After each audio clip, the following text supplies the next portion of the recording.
Alors, au-delà je dirais, de ce rappel sur les grands enjeux que j'ai dit très rapidement, nous avons, nous, souhaité, donc au sein de l'IVM, développer une réflexion qui soit plus resserrée, qui soit éclairante. Une réflexion qui ne soit pas uniquement sous forme de recherche, sous forme d'expérimentation, parce que, comme je le rappelais immédiatement, l'enjeu, c'est un enjeu collectif, c'est un enjeu de décision collective, et on ne pouvait pas imaginer de mettre à l'agenda de la réflexion et des avancées sur ce sujet-là, juste un travail restreint entre des spécialistes extrêmement pointus sur les questions de transport ou des spécialistes extrêmement pointus sur les questions de l'énergie. Alors, pour répondre à une partie de ces enjeux-là, l'idée, et donc François Hacher l'a initié, l'idée était d'aller regarder ailleurs, dans un pays où des pistes, des réflexions, des expériences, mais aussi des positions contradictoires pouvaient être lues, c'est-à-dire les États-Unis.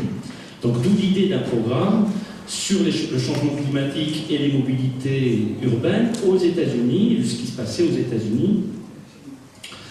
Et je dirais le terme supplémentaire à cette exploration, aller voir ailleurs pourquoi et sur quel objet, le troisième terme, c'est celui des clean tech.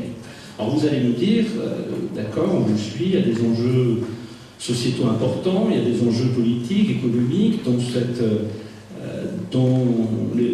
la confrontation de la mobilité au changement climatique, mais pourquoi aller voir les États-Unis, pourquoi les clean tech et pourquoi un débat public sur les clean tech aux États-Unis en particulier.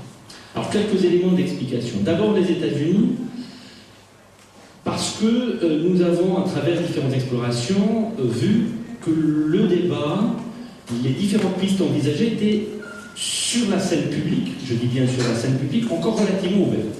Comparé à la situation européenne, où nous sommes sur le registre des politiques publiques principalement, avec un retour autour de cette chose emblématique que sont les marchés de CO2 et les quotas de CO2, des décisions qui ont l'air sur la scène publique plutôt top-down, c'est-à-dire des décisions plutôt dans des négociations internationales appliquées à l'échelle nationale, etc., en arrivant au final à des collectivités locales principales chargées de la gestion des mobilités, alors qu'aux États-Unis, le champ était beaucoup plus chaotique, beaucoup plus ouvert, les pistes pas très priorisées, que ce soit au moment où Bush refusait la signature de Kyoto, ou même aujourd'hui, au moment où le plan Obama fascine beaucoup de monde. Donc,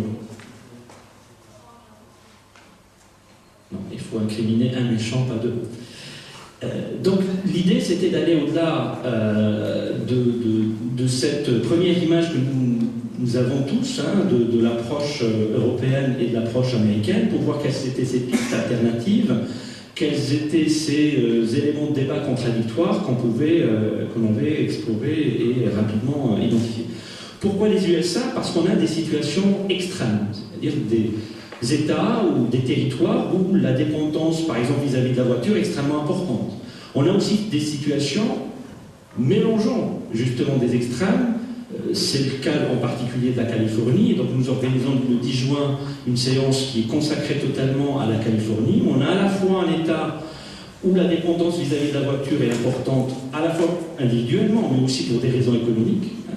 L'économie californienne fonctionne aussi en lien avec cette mobilité, mais en même temps on a un État où sont développées des lois particulièrement ambitieuses et en même temps des réseaux d'entreprises et d'associations extrêmement volontaristes sur le plan de l'environnement et du changement climatique. Et donc, il était intéressant de regarder de plus près comment ces situations un peu extrêmes de l'Europe, ces situations paradoxales vues de l'Europe, fonctionnent et surtout font naître des échanges et des débats contradictoires sur la manière de transformer ou pas les mobilités et de voir de quelle manière la question de l'encadrement des mobilités ne se posait pas aux États-Unis.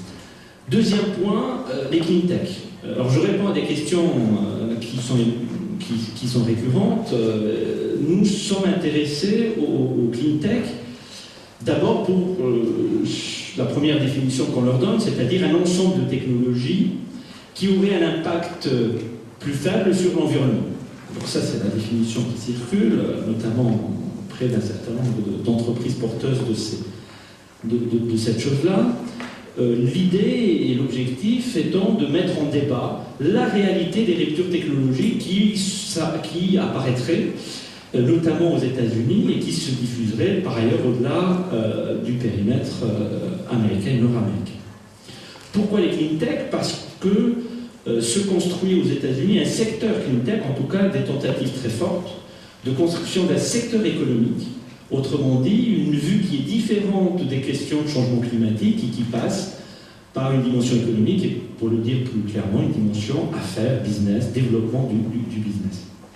Et puis enfin, clean tech, parce qu'il nous semblait intéressant de voir comment nos collègues aux États-Unis, experts, spécialistes, mais aussi pour un certain nombre de responsables d'entreprises, envisager des ruptures socio-économiques majeures. Et c'est là la question, une des questions que pose dans son texte François Cher. Est-ce qu'à travers ces clean tech s'annonce un nouveau cycle économique autour de ces innovations ou pas? Et donc on souhaiterait mettre en débat cette hypothèse-là avec nos collègues américains. Voilà donc pourquoi nous avons souhaité développer tout un programme d'analyse, mais aussi de mise en débat de ces différentes pistes. Je dis bien de mise en débat, puisqu'il ne s'agit pas d'être fasciné par telle ou telle innovation technologique, il ne s'agit pas de nous mettre tous dans une phase post-adolescente où le nouveau joystick ou le nouveau volant va nous intéresser pendant quelques heures dans des présentations. Il s'agit vraiment d'introduire des éléments de discussion contradictoire sur ces pistes, sur ces solutions qui créent de la différence. En tout cas, nous interroge, entre parenthèses, en retour sur nos choix, mais aussi sur nos paradigmes ici.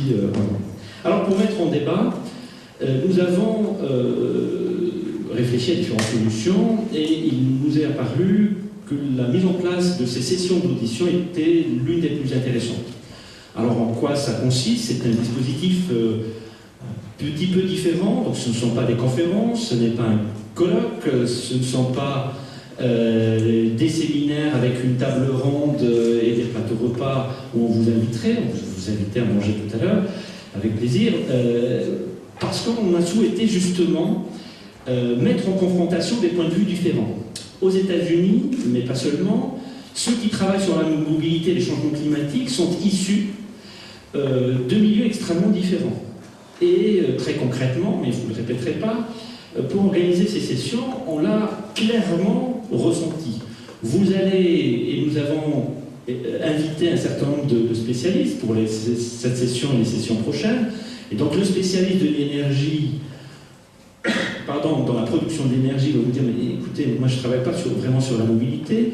Le spécialiste des marchés, du développement d'entreprises liés à la mobilité va vous dire, mais je ne travaille pas vraiment sur le changement climatique. Bref, il y a des sphères différentes qui ne se parlent pas beaucoup. Et en même temps, ce qui nous a intéressé, c'est la confrontation de ces différents points de vue aux États-Unis, qui se construisent, qui se consolident, qui se croisent un petit peu tout de même, mais d'une manière qui soit moins informative que de construire un lieu où les uns et les autres, vous puissiez, avec nous, essayer de mettre en question telle ou telle piste, telle ou telle solution envisagée, leurs conséquences à plus long terme, leurs conséquences à l'échelle de l'ensemble de nos sociétés. En d'autres termes, nous sommes en train d'expérimenter cette solution, ce dispositif qui vous associe. Donc vous avez la lourde charge, y compris aujourd'hui, de nous aider à l'expérimenter et à l'améliorer à travers vos questions, vos interventions, mais aussi vos remarques. Donc vous avez vu que vous avez un certain nombre de papiers qui vous invitent à poser des questions. Il y a un site internet où vous êtes invité à réagir sur ce qui sera dit. Si on vous aura suffisamment frustré aujourd'hui, coupé la parole, donc vous êtes invité à réagir à travers ce site et à travers vos réactions. Là, le plus important, encore une fois, c'est bien d'avoir des positions tout à fait ouvertes et surtout informées.